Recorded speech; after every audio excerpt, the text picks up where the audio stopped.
I respect everyone, but he changes 5 times the clothes everybody knows. So why should we not question? Where is this time for governance when you are so frivolous? How come that Rahul Gandhi's rights as a free citizen of the Republic are circumcised? The purpose of having a GST is to create a common market. Now, this is a work in progress. This is a constitutional amendment, then the 3 legislations will follow.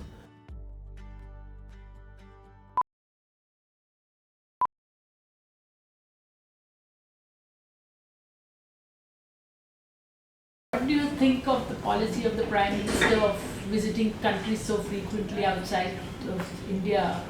Do you think it's effective for a foreign policy? Because he always stresses that none of his predecessors have been there to all these countries where he's been. There are 190 countries in the world.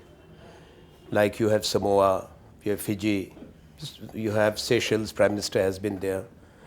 There are the island states in the Pacific, in Indian Ocean, in Africa. Prime Minister's office surely would be seriously considering and preparing a list of all these states which have not been visited. But Prime Minister may not be able to fulfill his wish to visit all 190, 29 so far, and a long list to go.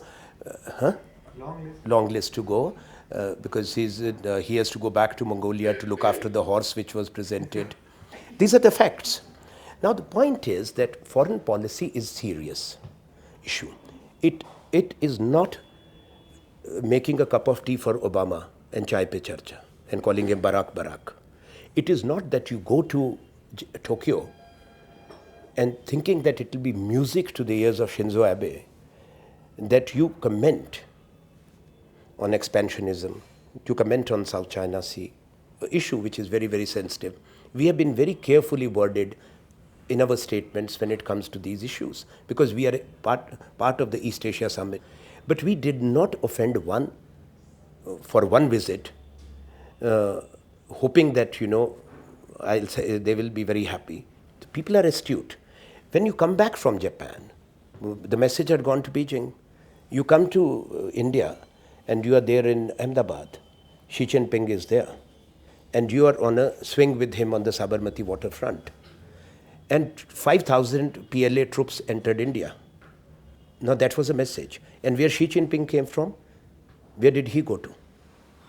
He went to Sri Lanka and he went to Maldives. And from that route he came.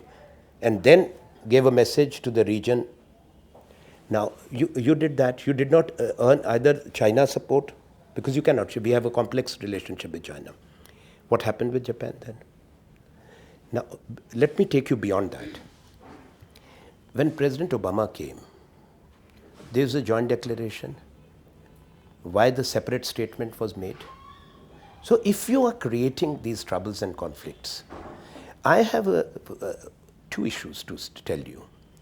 My biggest concern as an Indian is about the strategic depth and support that we have lost. Since our independence, our time-tested partner and friend has been erstwhile Soviet Union and now Russia. Now what has happened? Why, for the first time, Russia has entered into a defense and security agreement pact with Pakistan? Rahul always talking about this poor and this Sud-Bud ki sarkar, that the corporates have turned against the party, and which is going to be very bad for the party in future. Because some leaders have expressed that concern, not so on a public forum, but they say this is a dangerous trend. What do you have to say? In fact, let me tell you, Rahul Gandhi also has made it a point to interact with all sections. And as recent as about 10 days ago, to less than 2 weeks, a delegation of business leaders did interact with him for 2 hours. And it was a FICCI delegation with the FICCI president and leading captains of Indian industry. So he does meet with them. And I think they came back to me and told what they had discussed, and they were happy. They discussed everything, and Rahul Gandhi told them also that we have, even on the GST, that we are supportive, but we have these concerns to be addressed. Now there are 2 issues. You know, you have to look at the reality of India. We are home to the largest middle class perhaps in the world, but we are also home to the largest number of poor people. Even if you go by the final numbers which have been put out by any formula, whether you go by Gadgil formula or any formula, you are talking of 300 million poor Indians. So you cannot be a genuine political leader when you don't talk of them. It doesn't mean that you are against development. After all, when you look at the industrialization of India, I refer to the last few years, the policies, industrial policy of 56, or the national manufacturing policy of 2011, the FDI policies, the opening up of the economy. When you look at the industrial dedicated cities, we started coming up from Jawaharlal Nehru's time. When you look at the Land Act, that you specifically kept provision for acquisition of land for all these. This means that now that Land Act, LAR Act of 2013, definitely had Rahul Gandhi's inputs. So when you are making provisions for that, it doesn't, maybe it's a question of conveying. But this perception we will dispel. But at the same time, we have to be committed to the underprivileged and the poor, and who are in large number. Because 300 crores, you're talking of almost the population of United States of America. That's the number of poor people in India. And you have a government, why suit boot? It's not a question of suit boot. When you have a Prime Minister of India, now look at it. Means if I come to Idea Exchange wearing a suit with Anand Sharma, you'll throw me out. So if he does that, then why don't we tell the people that, listen, he is the guy who says he talks of the poor, he represents the poor, but this is what he does all the time. Daily grooming, 5 times, even you women, when you come to work, you don't change 5 saris in a day. I respect everyone, but he changes 5 times the clothes everybody knows.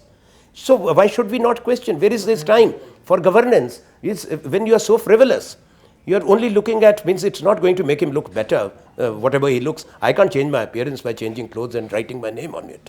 But now the issue is larger issue. Larger issue is the social issue. You have cut the budget of midday meal scheme. You have cut the budget of ICDS, women and child, budget halved. You have halved the budget of 21,000 crore cut out of education, 13,000 crore cut out of health. SC plan, 20,000 crore is the cut. Swachh Bharat Abhiyan, the allocation to the ministry is cut by exactly by half. Allocation for agriculture is 1%. And they are lying when they say that there is more transfer of funds, because what 18% more has happened, that's are the untied funds which are being given to the states. 14 plus 4. 14% is the central assistance to states, and 4% the loans and grants to states is cut. So exactly 18. So what is given is 18, what is taken back is 18, and that's why all your social welfare programs have gone for a toss-up. But Anandji, why is then there is a division in the Congress when this topic of Rahul should become the president of the Congress party comes? Half the senior leaders say no, half the senior leaders say Sonia ji should continue. If you are so good, then why this debate? You should make him the president. Who started this debate? We Congress party never had the debate. It came from Kamal Nath. Listen, Then half the I am not seniors the said no. individual views are accepted in the Congress party. I'm sure. And that is something, that individual expression and freedom of expression, that's what the Congress has, and that's makes a... No, I'll tell you, there is no division. It's a question of one's own wish. There is always a generational shift in any society, in any political party. A generational shift takes place. Congress party would not have been there for 127 years if there was no infusion of fresh blood, fresh thought, new ideas. That's where we are. So we took a considered and conscious decision in Jaipur when we elected him. That was an indication. But did the Congress party ever give a time frame, a month or a date? The party as such, not individual members of the Congress. And I don't think any individual has been authorized by the Congress Working Committee to make loose commitments. If somebody says like people do have a habit of talking like that, that on this date this thing will happen. Somebody was telling me today, this Ragini sitting here, that on a different issue, of course, that BJP is saying that what Nehru had discussed with Stalin. I said, now if Narendra Modi or Amit Shah have met Stalin, then they can brief me better, because I am not privy to all this information. So I am not privy to who told X, Y, Z. This working committee also, we have a process, we have a constitution, we have a membership drive on. We felt that we have to reach out to more people. So that's why we have accepted also the electronic membership forms. There was issue to be cleared in Congress constitution about the two types of membership and also about the primary committees. So we had to amend the constitution. Now once that process is completed, in the collective wisdom, Congress party will take the call. So what's wrong with us having Sonia Gandhi as our president? Is it anybody's case that Sonia Gandhi as a leader has not led us ably? And Rahul Gandhi, we have taken the call. So as and when the party and the leadership decides, we shall make it public. But that call is yet to be taken about the timing. Why we are not a party like where the RSS will decide who will be the prime ministerial candidate, who will be the BJP's president. Rahul Gandhi was traveling. He, as a, like you said, as an elected leader and a party's leader, don't you think that the party had the responsibility to clear the air initially itself? You just let it goofed up, and you just let the media and the opposition party talked about and discussed about, debated about on prime time, in prime time, on prime channels, national channels, and after that you are always doing this defense mechanism or a damage control. There is no damage. Why the party is not coming out in clearing the air on Rahul Gandhi's foreign trips? What is the air to be cleared? If the Prime Minister travels 29 times, he's the Prime Minister of India. Every one of us who has the means or an opportunity will travel. How come that Rahul Gandhi's rights as a free citizen of the Republic are circumcised? How come that he doesn't have the right for the full enjoyment of what is guaranteed to every citizen of India? If he goes for a public function, we give the information in advance.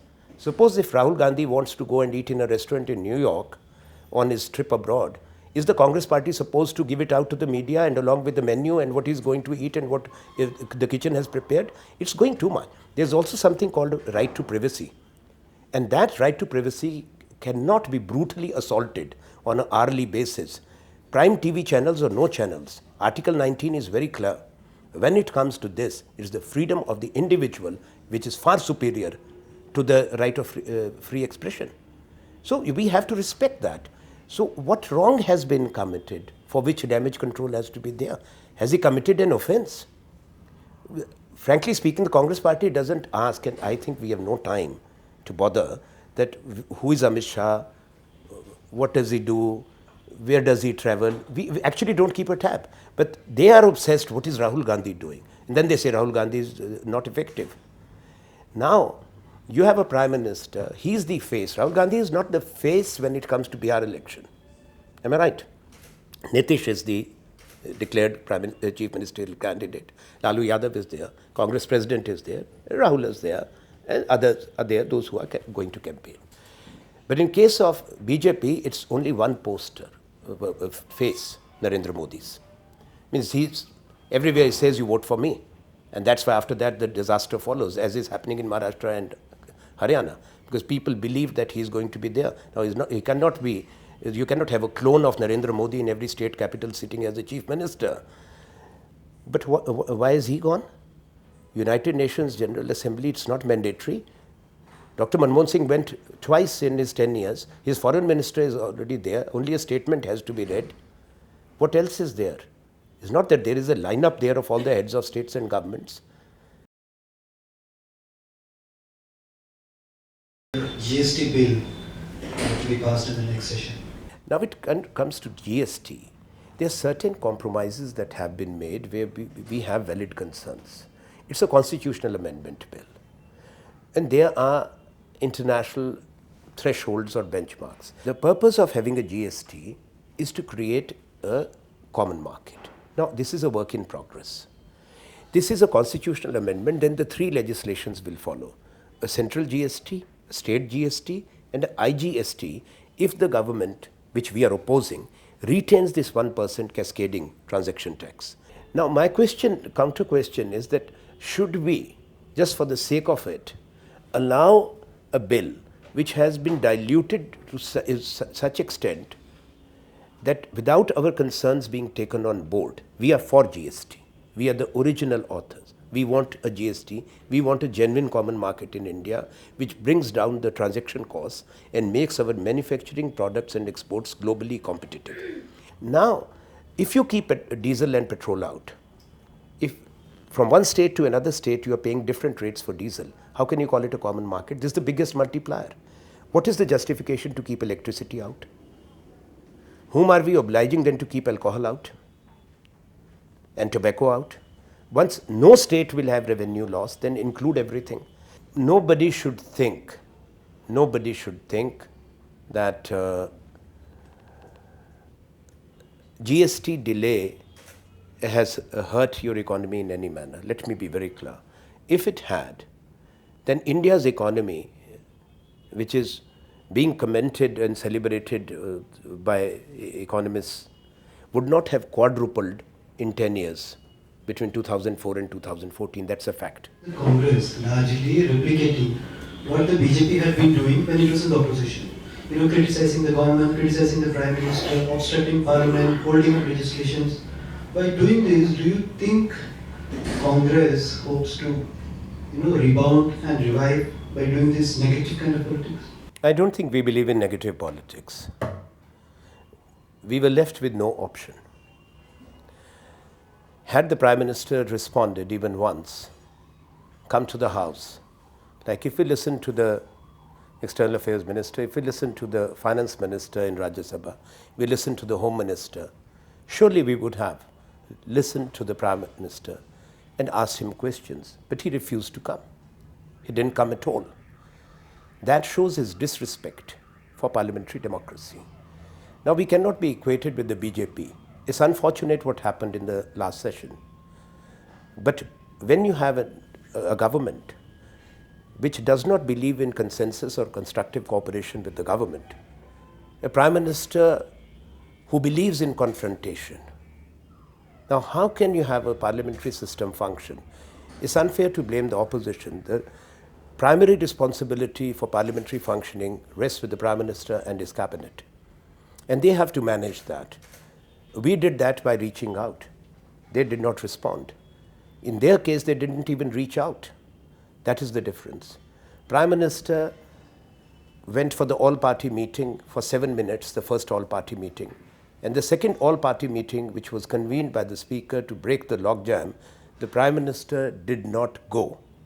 No show. That was it. Now, when we look at the last 1 year or 16 months, please go back and see for yourself how many bills were cleared. Parliament functioned for more time in the last 1 year, as per the government's own admission, and they were very proudly claiming it, that then as compared to the previous 10 years. Now, the credit for that belongs to us. We were never given the credit. The insurance bill was held back for 7 years. If today you have insurance bill through, then they cannot take the credit. We brought the bill, they blocked it, they came to government, we ensured that it passed. The coal bills, the mines bill, the judicial appointments, reforms bill. Then we had the land boundary agreement with Bangladesh, the constitutional amendment. Please go back and see that what were their arguments when they were in opposition. They blocked everything. Who blocked the GST? Who opposed the nuclear agreement? Who blocked the FDI in retail or opposed it? And almost took the UPA government on both nuclear and the FDI in multi-brand retail literally to the wire, to the brink. And both the times they forced the vote. And today they are celebrating all what we did.